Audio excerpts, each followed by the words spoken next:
Saint-Esprit,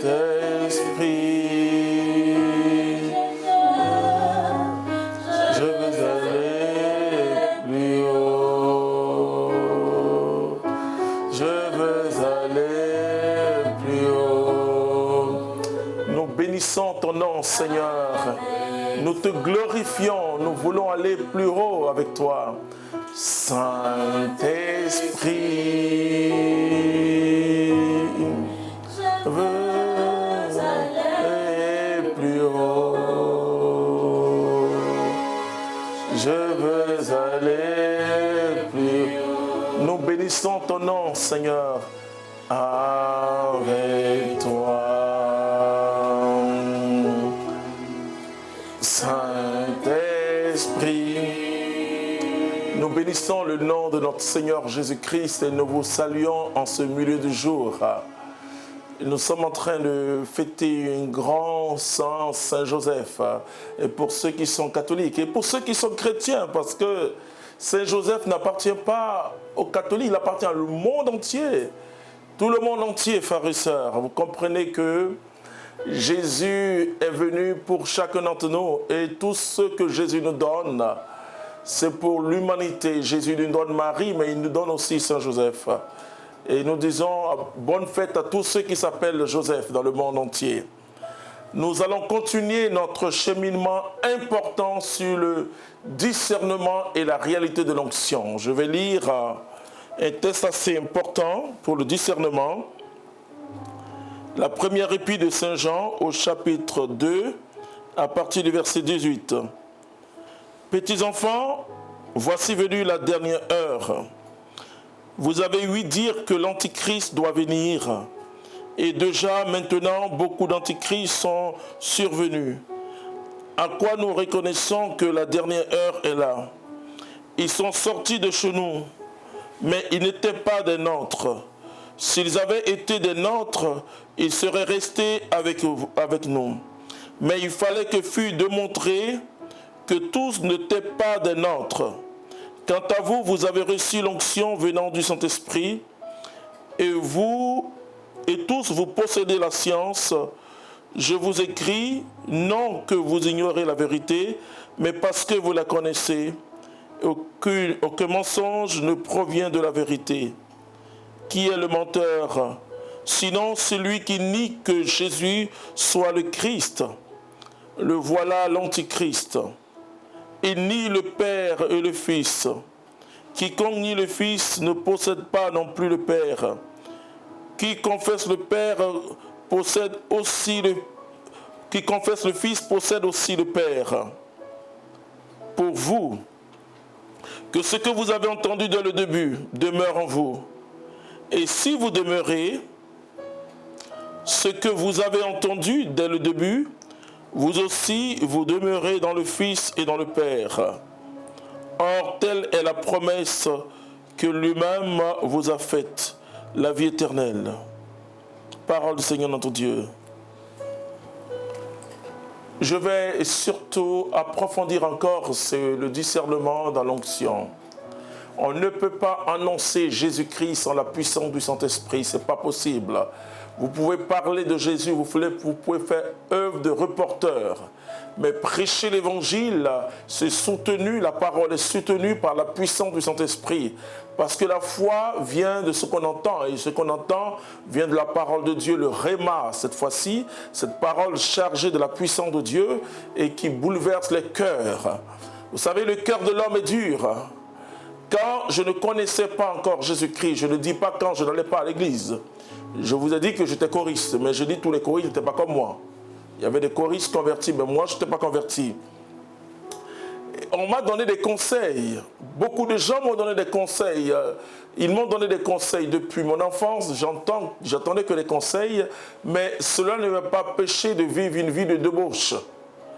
Une vie sans Dieu. Donc les conseils, c'est bien, mais c'est la puissance du Saint-Esprit qui change les cœurs, qui transforme l'homme. La métanoïa, c'est l'œuvre de l'Esprit Saint, mais bien sûr, tu dois dire oui à Dieu.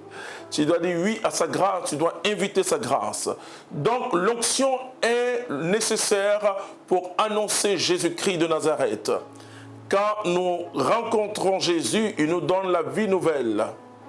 La vie nouvelle se fait par l'opérationnalité du Saint-Esprit. C'est le Saint-Esprit qui opère en nous cette vie nouvelle, qui imprime en nous la vie de Dieu. Et la parole de Dieu dit, tous ceux qui l'ont reçu, il leur a donné le pouvoir de devenir enfants de Dieu. Et ce pouvoir que nous avons de devenir enfants de Dieu, c'est l'œuvre de l'Esprit Saint. Il nous faut naître d'eau et d'esprit. Et donc le baptême te qualifie en tant que fils de Dieu, le baptême te qualifie en tant qu'enfant de Dieu. Mais après, il te faut grandir dans cette présence du Saint-Esprit. Alors, on me dit toujours, mais comment grandir dans cette présence de l'Esprit Saint? C'est avoir une belle communion avec le Saint-Esprit. Et Paul nous le dit dans Galates au chapitre 5. Vous pourrez lire du verset 12 plutôt jusqu'à la fin. Il nous parle de l'œuvre de l'Esprit et des œuvres de la chair. Donc, quand nous sommes devenus enfants de Dieu, il nous faut grandir dans cette vie. Par les sacrements, pour ceux qui sont catholiques, je souhaite que vous tous vous soyez catholiques, et pour ceux qui sont catholiques, par les sacrements, mais par la prière. Parce que le baptême, l'une des grâces que le baptême nous donne, c'est ce qu'on appelle la grâce actuelle. Et cette grâce me pousse naturellement à prier, et la grâce sanctifiante en moi, par l'action de l'Esprit Saint, à grandir dans la sainteté de Dieu. Nous avons à grandir dans la sainteté de Dieu. Alors, l'Esprit de Dieu nous donne l'onction. Jésus dit, l'Esprit du Seigneur est sur moi, il m'a conféré l'onction. L'onction est nécessaire pour annoncer la bonne nouvelle de Jésus-Christ, pour délivrer les captifs, etc. Mais je vais entrer dans quelques manifestations particulières du Saint-Esprit. On appelle manifestation du Saint-Esprit, ce qu'on appelle aussi les charismes. Mais qu'est-ce que l'onction par rapport aux manifestations? L'onction, c'est un revêtement de puissance. C'est-à-dire que je commence toujours par les charismes. L'onction est donnée normalement en vue d'un service particulier. Le mot service, c'est le même mot qui veut dire ministère, en vue d'un ministère ou d'un service particulier. Jésus dit, l'Esprit de Dieu est sur moi, il m'a consacré dans l'onction pour annoncer la bonne nouvelle aux pauvres, pour délivrer les captifs, etc.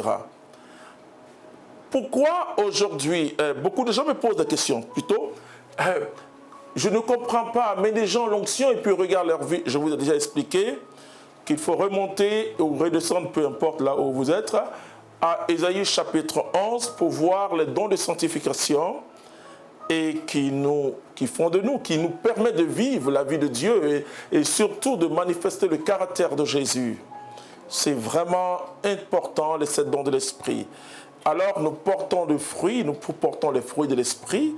Les charismes sont des instruments de service. Et quand nous sommes très sensibles à une manifestation particulière, et il y a une croissance de cette manifestation en nous, donc l'onction vient, l'onction croît dans cette manifestation de l'Esprit. Il faut bien m'écouter, dans cette manifestation particulière de l'Esprit, et ça peut être la prophétie.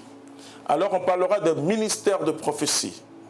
Ça peut être la prédication, on parlera d'un ministère de prédication. Ça peut être la guérison. Mais je dis aux personnes, je dis à tous ceux que j'ai la grâce de conseiller, écoute, quand l'onction de Jésus est en nous, tous les ministères doivent pouvoir se manifester. Tous les charismes également. Mais nous pouvons être établis dans certains ministères particuliers, mais ne dis pas que comme je n'ai pas le ministère ou le charisme de chant, un jour Dieu peut m'amener à chanter.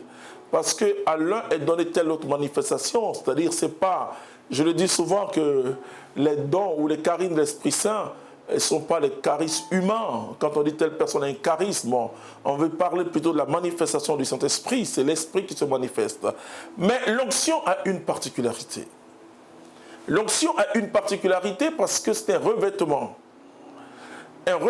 de puissance qui est sur nous. Et on parle d'Élisée comme s'il a reçu la double onction d'Élie. Alors que l'onction appartient au Saint-Esprit. Mais pourquoi on parle? C'est parce que Élie opère dans le surnaturel comme Élisée opère dans le surnaturel comme Élie son père. Et on voit aussi dans la vie d'Élisée une puissance extraordinaire qui se manifeste. Élisée a réalisé au nom de Dieu des grandes choses. Je parle parfois de l'onction comme une aura divine ou un vêtement, un revêtement. Vous voyez le mot, ce revêtement, ça veut dire que nous avons un ancien vêtement et Dieu ôte ça par Jésus-Christ et nous prenons un vêtement nouveau, un revêtement, c'est-à-dire un habit nouveau, l'onction du Saint-Esprit. Et c'est l'habit des serviteurs. Dieu met sa marque sur nous pour dire « Tu me sers aujourd'hui ». Comprenez la manifestation de l'onction. Je vais vous parler de l'onction dans la compréhension du renouveau charismatique. Ça, je précise ça. Alors, ce qu'il faut savoir, c'est que l'onction va amplifier le don charismatique que j'avais. Parce que l'onction me rend plus sensible à l'Esprit Saint. Vous voyez?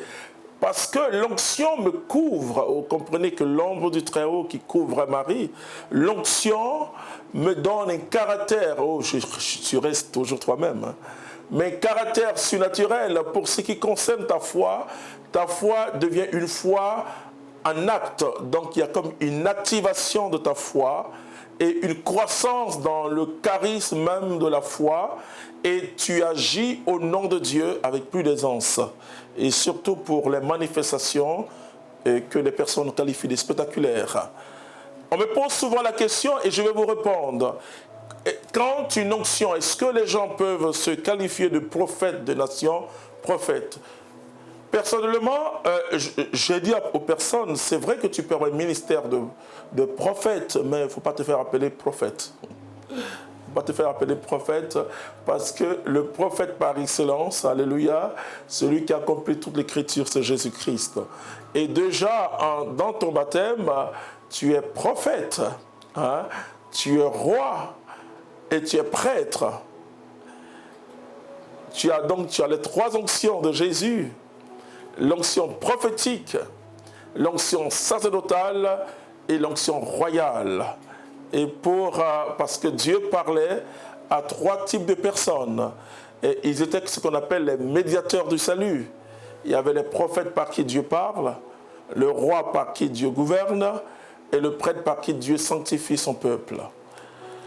Mais nous avons, frères et sœurs, les trois onctions. Et là, c'est d'une manière théologique, mais aussi expérimentale, parce que c'est d'abord, avant d'arriver à un dogme, c'est d'abord une expérience de vie chrétienne. C'est très important. Alors, je vais m'arrêter sur l'onction prophétique, sur tout ce qui porte un ministère de prophète.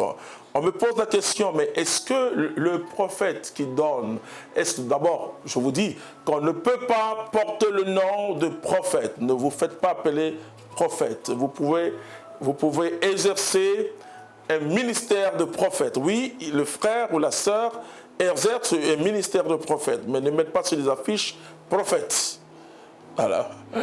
Parce que le grand prophète est déjà venu, c'est Jésus-Christ de Nazareth. Amen. Nous portons l'onction de Jésus. Et c'est cette onction de Jésus qui fait de nous prophètes, rois et prêtres. Mais on ne doit pas porter le nom prophète. C'est très important. Tu ne vas pas te faire appeler prêtre. Et pourtant tu l'es par ton baptême. Mais parce qu'il y a déjà des fonctions qu'on appelle prêtre. C'est très important. Nous avons la même dignité, mais nous n'avons pas la même fonction. C'est très important.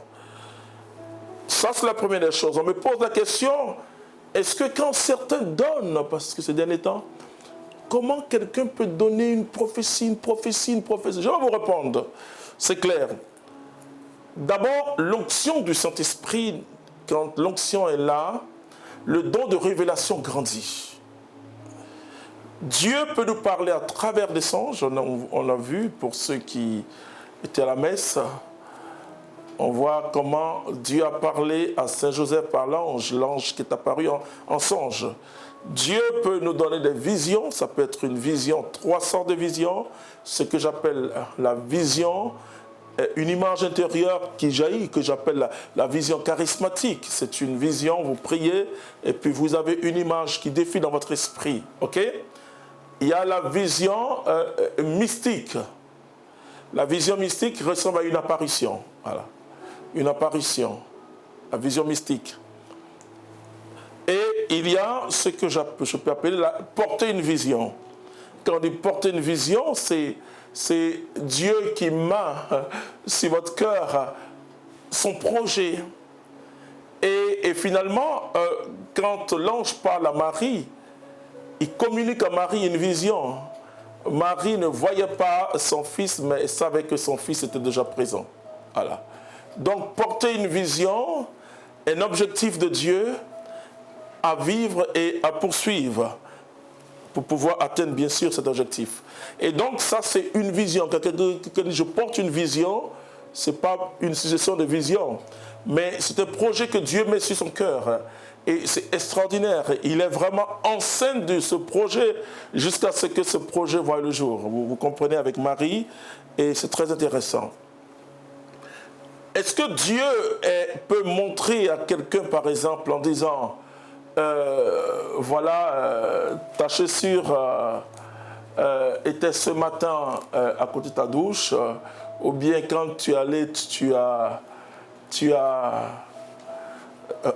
déjeuné, dans ton déjeuner, tu as mis du chocolat. Bon. Écoutez, ce qui se passe, c'est que le don peut être authentique. Je ne discute jamais dans le fond.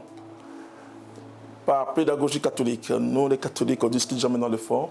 Mais je regarde la forme. Mais la forme, elle n'est pas chrétienne. C'est-à-dire que le don peut être authentique. Le don de révélation ou de guérison peut être authentique.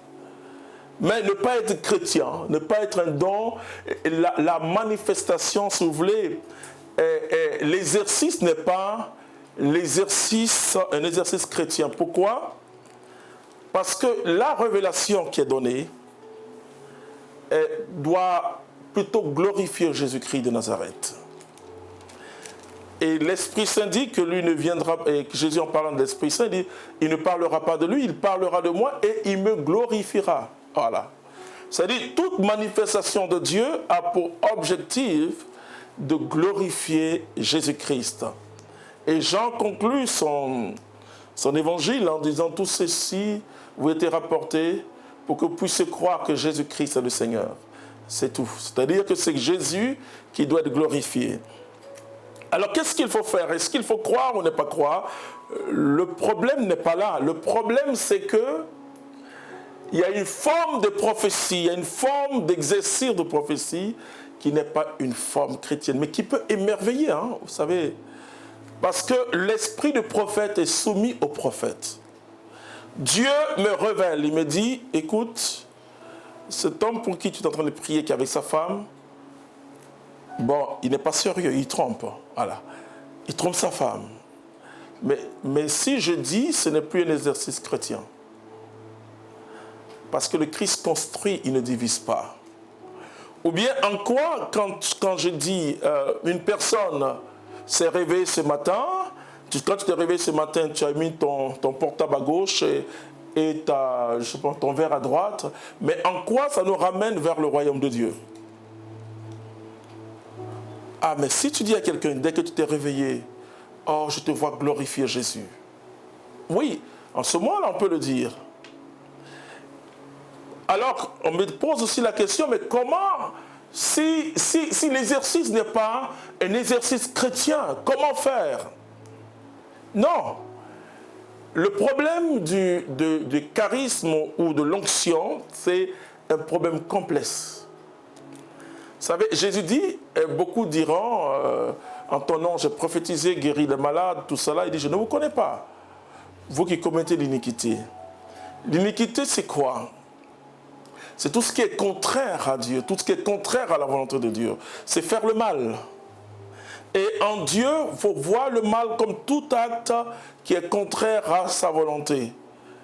Et c'est pourquoi quand Jésus chasse les commerçants qui ont pris la maison de Dieu pour faire un temple de commerce, il n'est pas en train de faire du mal. Parce qu'il exécute, je le dirais, une sentence de Dieu. Voilà, donc il n'est pas en train de pécher. Le péché, c'est tout ce qui est contraire à Dieu, tout ce qui est contraire à la volonté de Dieu. C'est très important de comprendre le péché comme cela, comme tout acte. C'est-à-dire, je peux être en train de prier pour quelque chose et je peux croire que je prie et que c'est une prière normale, mais ça peut être de la convoitise. Parce que tout simplement, j'ai vu ça avec une personne, alors je prie, mais tu es en train de pécher, c'est la convoitise. Et Jacques dit que Dieu ne vous donne pas parce que vous demandez pour satisfaire votre chair, votre gloire personnelle. Très important, frères et sœurs. C'est-à-dire que la parole prophétique, c'est une parole qui doit construire. La personne peut recevoir, parce que je vais vous dire que c'est extraordinaire, hein, quand vous êtes sous l'onction du Saint-Esprit, c'est extraordinaire. Vous voyez, parfois des miracles peuvent se produire. Pourquoi ? Parce que l'onction, quand l'onction du Saint-Esprit est là, le charisme de foi s'amplifie. Jésus a dit, il n'a pas dit que vous allez sentir quelque chose et puis vous allez déplacer la montagne. Il dit, si vous direz à cette montagne, ôte-toi de là, et si vous ne doutez pas dans votre cœur. Or, quand le Saint-Esprit est là, le surnaturel devient naturel. Et la personne, si elle peut prier pour ça, elle peut dire à Dieu, Seigneur, donne-moi le don de révélation, donne-moi le don de révélation. Elle peut entrer dans le jeûne et avoir une sensibilité spirituelle plus grande. La seule chose que je vais dire à cette personne, il faut qu'elle se dise qu'elle peut se tromper. Ah, si vous exercez un ministère que vous croyez que vous ne pouvez jamais vous tromper, alors là c'est grave. Et Paul dit que nous prophétisons partiellement. Partiellement, la prophétie, c'est poussé par le Saint-Esprit que les hommes ont parlé de la part de Dieu. Nous ne sommes pas téléguidés. Et d'ailleurs, si quelqu'un, si vous avez l'impression que la personne donne une prophétie qu'elle paraît téléguidée, oui, c'est Dieu qui parle, écoutez, c'est ce qu'on appelle les trans. C'est-à-dire la personne est dans un second état. Non. Et le Saint-Esprit est tellement élégant qu'il ne nous met pas dans un second état. Je suis lucide. Quand je reçois une parole prophétique, et dans le doute, dans mon cœur, toute cette pauvreté, cette misère, peut se caractériser là, mais c'est l'onction qui me pousse à parler de la part du Seigneur. Alors quand on dit aux malades, ce que les gens voient et ceux qui ont vu cela dernièrement encore, lève-toi et marche, ils bondissent, c'est là le charisme de foi, mais amplifié sous l'onction du Saint-Esprit, qui fait que, or, la foi vient de ce qu'on entend, et ce qu'on entend vient de la parole de Dieu. Donc, quand la personne est malade, c'est extraordinaire le charisme de guérison par Jésus-Christ. C'est-à-dire que quand je dis, parce que je sens, je n'invente pas les paroles, quand je dis, quand la parole est prononcée, l'Écriture dit, la foi vient de ce qu'on entend, et que la personne entend, elle se lève et commence à marcher, elle est soutenue par le Saint-Esprit, et Dieu guérit la personne. J'ai vu Jésus guérir des sourds. Alors on peut se demander comment ils entendent. Non, ils n'ont pas entendu. Mais quand l'Esprit Saint, avant de guérir quelqu'un, descend sur la personne. Et la personne croit en l'instant que son miracle s'est produit. Vous comprenez pourquoi Jésus dit « ta foi t'a sauvé » parce que la personne doit croire qu'à l'instant, son miracle s'est produit. Alors la personne commence à entendre. J'ai vu parfois des sourds et des aveugles voir. Des aveugles qui ont vu et quelqu'un qui était sourd et aveugle. C'est-à-dire que donc la personne, en général, quand tu es tellement sourd, tu deviens aussi muet. Donc la personne, et tout s'est passé en même temps. Donc la personne ne voit pas, elle n'entend pas, elle ne parle pas. Elle a entendu, elle a vu, elle a parlé, à Dieu soit la gloire. Alors, le don de la prophétie qui est amplifié par le Saint-Esprit, par l'onction, devient un ministère de prophétie. Mais comme je l'ai dit, alors je conseille aux gens Dieu peut, c'est presque un scanner. Et quand on donne la prophétie aussi, on doit être très pauvre. On doit être très très pauvre parce que notre mission, c'est de présenter Jésus-Christ de Nazareth. Parce que les gens vont s'attacher à nous, hein, ça c'est sûr. Moi je le vois, c'est vrai que je le vois beaucoup en Afrique, mais quand je vais en Italie, et les Italiens, vraiment, ils s'accrochent à votre chemise. Hein, parce qu'ils ont vu des guérisons, vous voyez, on pense que ce sont les Noirs. Moi, quand je vais en Italie, je prêche dans le milieu blanc. Et donc, c'est parce qu'ils sont étonnés, quoi. Et nous devons leur présenter Jésus-Christ de Nazareth. Alors, c'est vrai que dans ces derniers temps, on voit des personnes avec un excellent don de prophétie. Je ne regarde pas dans le fond, mais la forme, parfois, n'est pas une forme chrétienne. Alors, est-ce qu'il faut aller là-bas? Ce n'est pas moi qui va te dire ça là. Mais je te dis que qu'est-ce qui construit ta foi? Et vous savez qu'en Afrique ou ailleurs, il y a ce qu'on appelle les médiums, les gens qui peuvent consulter. Mais il ne faut pas que l'exercice charismatique soit comme cela. L'exercice charismatique doit nous tenir debout. Parce que la foi, c'est que je marche sans les béquilles. C'est la foi dépend que de Dieu. La foi ne dépend pas des nombres de Dieu qui est à côté de moi et qui me donne toujours des paroles. Non. Mais j'entends la parole de Dieu, je me convertis en Jésus-Christ, mais je dois marcher. En tâtonnant peut-être dans mes erreurs. Vous voyez, et aussi je parle à ceux qui se croient qu'ils sont des inspecteurs du Saint-Esprit. Ça j'ai vu ça dans le renouveau parfois, j'ai vu ça, je vois ça dans la communauté, je vois aussi des gens parler du discernement comme si c'est évident. Le discernement se reçoit en genoux. Ça, c'est... Il y a des gens aussi qui portent des jugements trop rapides sur ce qu'ils ne comprennent pas. Et ce qui me dérange un peu, c'est que beaucoup de chrétiens croient que quand ce sont des faits qui surpassent toute intelligence, ça vient du diable. Alors là, je suis tellement découragé. Donc, ils croient plus aux manifestations du diable qu'aux manifestations de Dieu. Moi, je crois à la toute-puissance de Dieu. Mais je dis que des exercices de certains charismes vont ramener les gens chez les médiums. Parce que qu'est-ce que cette révélation? Est-ce que ça construit ma foi? Et généralement, et quand vous ne faites pas attention, je ne juge pas, mais les gens vont plus s'attacher à vous qu'à Jésus-Christ.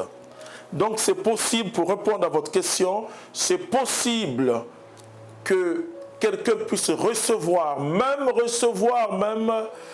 dans ta bouche s'il y a une dent en or. C'est extraordinaire. L'Esprit Saint est plus qu'un scanner.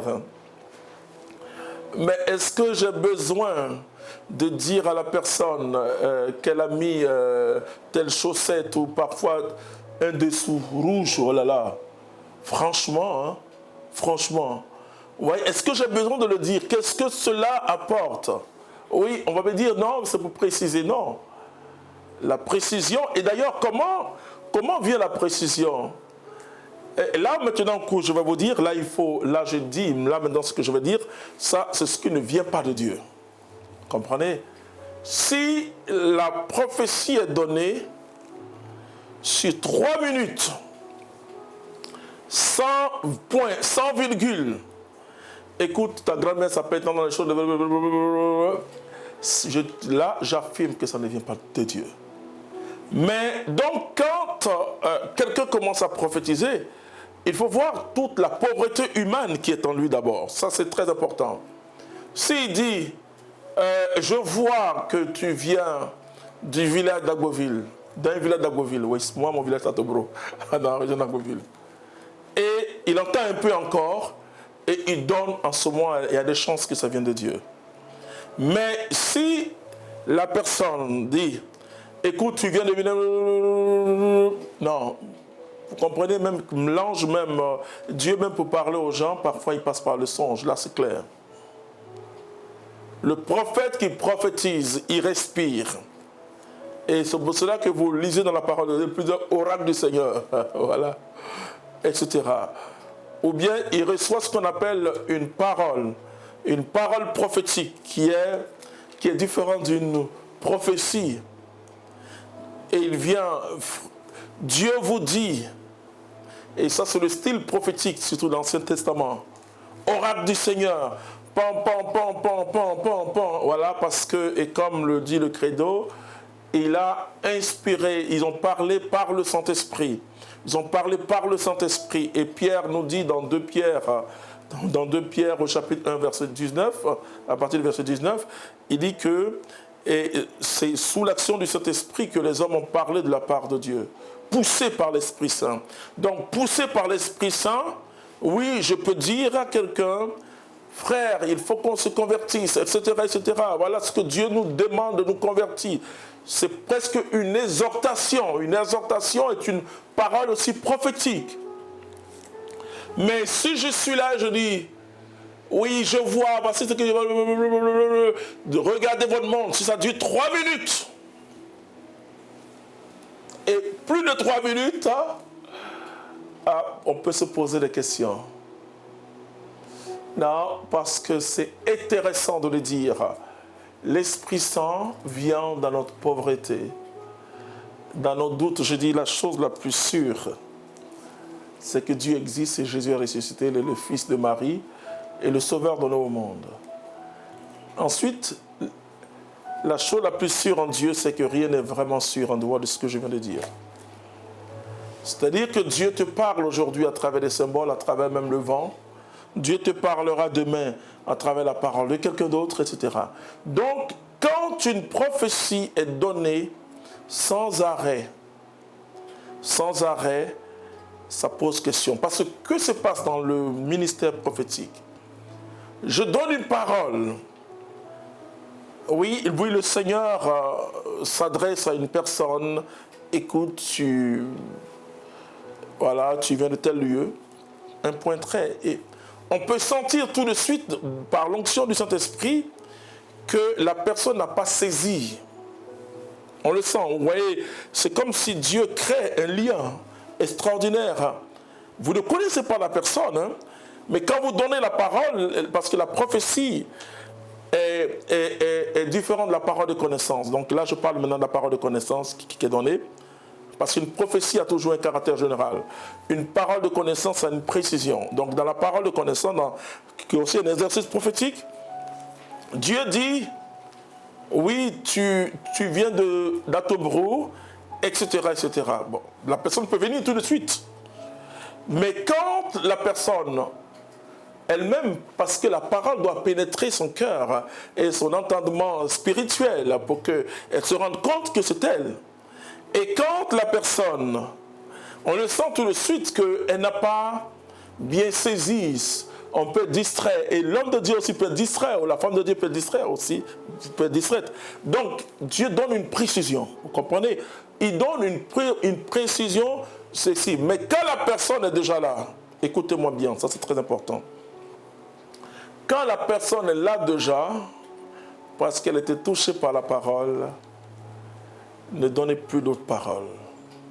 Priez pour la personne. Si vous donnez une autre parole, il faut que ce soit en privé.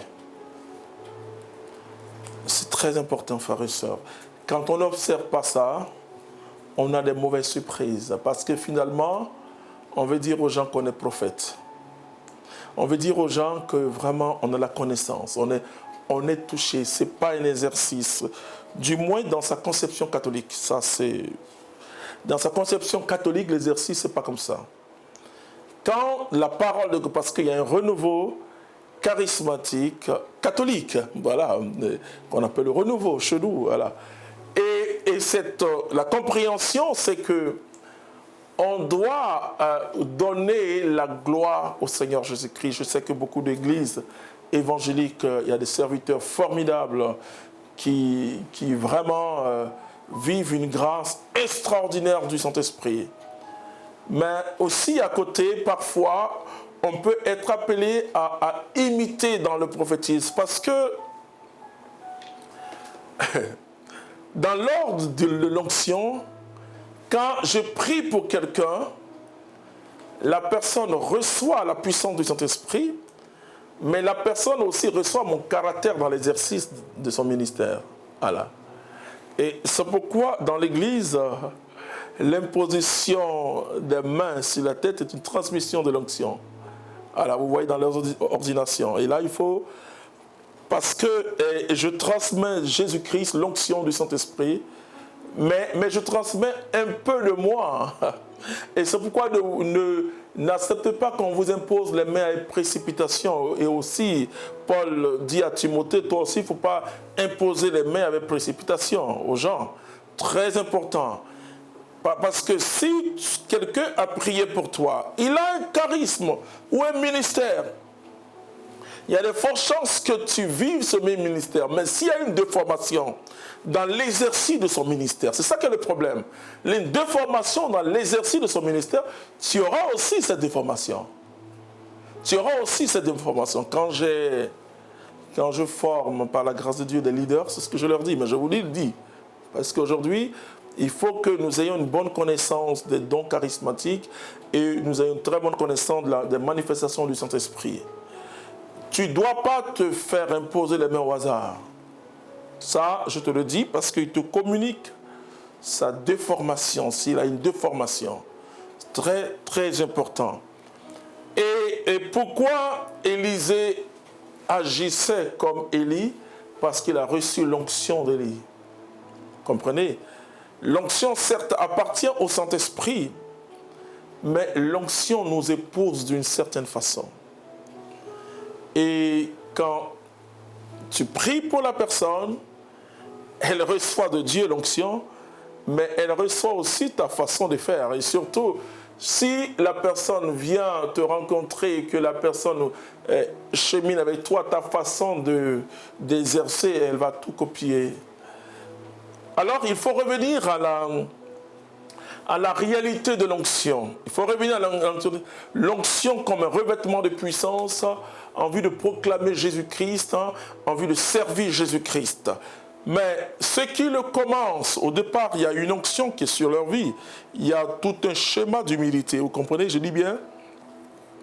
Parce que je parle de schéma d'humilité, parce que l'humilité, c'est la denrée rare. C'est la denrée rare. Vous pouvez avoir une attitude de quelqu'un qui est humble, mais au fond. Parce que c'est le combat de tout chrétien. Mais il faut interroger Jean le Baptiste qui a dit, il faut que moi je diminue et que Jésus grandisse. Et c'est ça le problème. Parce que les gens viendront. Ils viendront vers nous, hommes de Dieu, femmes de Dieu, hommes de Dieu, femmes de Dieu. Je le dis surtout aux laïcs qui exercent. Il faut exercer dans une grande humilité. Il faut diriger les gens vers la paroisse. Il faut collaborer avec ce que Dieu a établi d'une manière très officielle dans l'Église. Chaque baptisé est établi aussi officiellement par le baptême.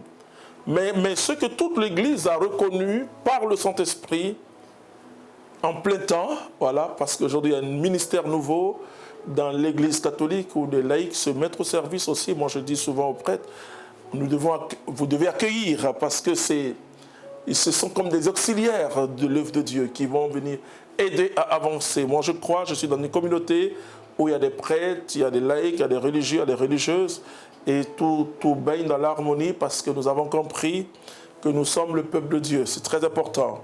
Hein? Aujourd'hui, il faut faire très attention, et c'est ça aussi que l'Église, le pape le dénonce, et c'est un cléricalisme. Le cléricalisme, c'est ce qui est l'abus. Mais le clerc a une fonction qui est différente du laïc. Ça aussi, il n'y a pas de complexe. Moi, je ne suis pas complexé dans l'Église catholique. Hein. Il n'y a pas de complexe. Chacun a sa fonction. Mais dis-toi, laïc, que ce que tu fais, le prêtre, lui, il peut faire. Mais ce que lui, il fait, toi, tu ne peux pas faire.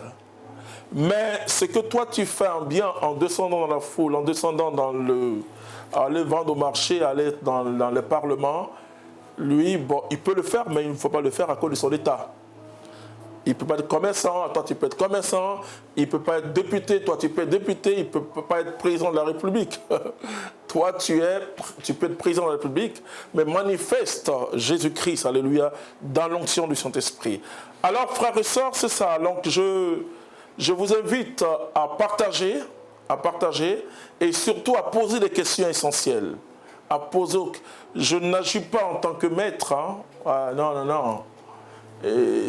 J'agis en tant que témoin, votre frère, et je vous dis simplement que nous devons faire comprendre aux gens ce que Dieu est en train de faire. Beaucoup de gens aussi disent « Ah non, il y a trop l'esprit partout ». Mais écoutez, ce que nous voyons aujourd'hui n'est rien devant ce que nous allons voir. Puisque nous sommes en train d'aller progressivement vers le renouveau de la vie mystique. Pour ceux qui ne comprennent pas dans l'Église catholique mystique, c'est la vie intime avec Dieu. Et ce renouveau de cette vie intime avec Dieu va faire que les charismes vont exploser. Mais leur exercice sera tellement dans une grande humilité à la manière de la Vierge Marie qui a eu le plus grand don parce qu'elle son don c'est Jésus-Christ. Hein. Donc elle est le plus grand don mais qui s'est effacé devant Jésus. Nous devons nous effacer devant Jésus parce que le Saint-Esprit vient glorifier Jésus. Alléluia. Il vient glorifier Jésus, pas nous glorifier. Alors tout ce qui peut faire que les hommes vont s'accrocher à nous, il faut fuir cela. Vous pouvez recevoir, quand la personne est là, la foule est là, tout le monde est là. Dieu peut vous donner même des détails, mais c'est pour vous-même, ce n'est pas pour le peuple. Il vous donne les détails sur la personne, mais vous n'êtes pas obligé de dire, et c'est pourquoi Paul insiste dans 1 Corinthiens chapitre 14, que l'esprit du prophète est soumis au prophète. Ne dites jamais non, c'est l'esprit. Non, ça ne veut rien dire, parce que ça peut être l'Esprit Saint, mais l'exercice peut être un exercice païen. Je ne dis pas diabolique, mais je dis un exercice non chrétien. Parce que l'exercice chrétien, c'est ce qui ramène la gloire à Jésus-Christ. Je demande aux gens d'aimer Jésus-Christ, de servir Jésus-Christ. Il y a tellement de choses à faire aujourd'hui dans notre monde. Nous devons proclamer la parole de Dieu dans la puissance de l'onction du Saint-Esprit. Les gens doivent accepter Jésus-Christ, mais par notre comportement aujourd'hui, beaucoup se posent la question, est-ce qu'il faut croire à toutes ces manifestations-là? Je vais prier pour toi, mon frère, ma soeur. Mais je désire que tu serves Jésus-Christ. Là où tu es, dans ton travail, partout, tu parles de Jésus. Chaque jour, tu dois parler au moins à 2 personnes. Est-ce que tu peux t'engager? Et pour ceux qui sont catholiques, c'est le temps des carêmes, est-ce que tu peux parler de Jésus à au moins 2 personnes? Alors toi qui nous suis déjà étant au travail, c'est vrai, c'est la pause, mais est-ce que tout à l'heure tu pourras parler de Jésus à 2 personnes? Je n'ai pas dit les convertis, hein, parce que la conversion, ça c'est l'œuvre de l'Esprit Saint, mais je dis de parler de Jésus. Que Dieu nous garde, Seigneur notre Dieu et Père. Remplis tous ceux qui nous suivent. Que ta puissance miraculeuse, Seigneur, descende. Merci, ô Jésus. Merci pour tout ce que tu réalises. Merci pour ta gloire. Remplis-nous de ton onction. Gloire à toi, honneur à toi. Je vous salue, nous nous retrouvons le samedi. Que Dieu vous bénisse. Amen.